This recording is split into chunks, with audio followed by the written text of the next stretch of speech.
I don't know about you, but I have had a puncture on a caravan and it caused me a lot of problems. But I am the kind of guy who likes to change the wheel himself, and maybe you are too. Well, some caravanners, would you believe, take a jack with them. Obviously, it's not as heavy as this. But there are trolley jacks that you can buy in car accessory shops. They're not too heavy, but there's a problem here. For example, people don't realise that on the old-fashioned chassis, you could shove them any old place, but not on a modern lightweight chassis. If you stuck a jack here, it could deform this, it could damage the galvanising. If you are going to buy an ordinary jack, there are only two places that I can commend to you, and one is, specified by Alco, is at the end of the axle tube itself. And that's not so easy to reach. Also, the axle tube is fixed to the chassis with this plate here. And if you position the jack under there, then it is deemed to be acceptable and it won't lead to damage. But isn't this all a little bit, shall we say, complex and messy? When Alco has developed a side lift jack, which really is light and so forth. And I'm in the Alco headquarters in the UK, and I've got with me Nick. Hello, Nick. Hi, John.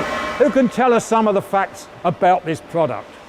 Now tell me, Nick, I'm a practical guy. I might actually want to do this myself. Would I have to drill holes? No, there are two holes already in the chassis for you to bolt this side lift jack to. If you haven't already got the brackets fitted, obviously you can do it yourself. Ah, okay, and you mentioned brackets. Now, what do these brackets look like? So there are two sets of brackets. This is the smaller of the two sets, so this is for vehicles up to 1,600 kilos. For any vehicles heavier than that, up to 2 ton, we have these two brackets here. Oh, and they go either side of the chassis? Either side of the chassis member, clamped together by the bolts.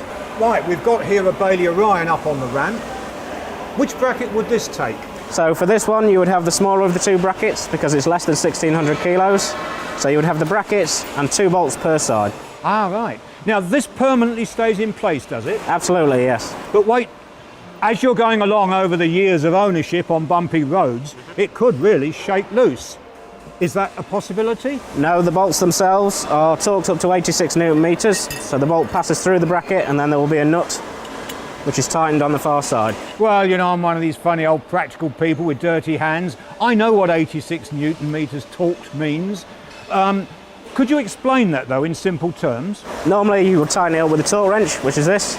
You would set this to 86 Newton meters and that would tell you how tight the bolt was. So if a person like me who's a practical person is going to do this, they would need a torque wrench. They would, yes, yeah.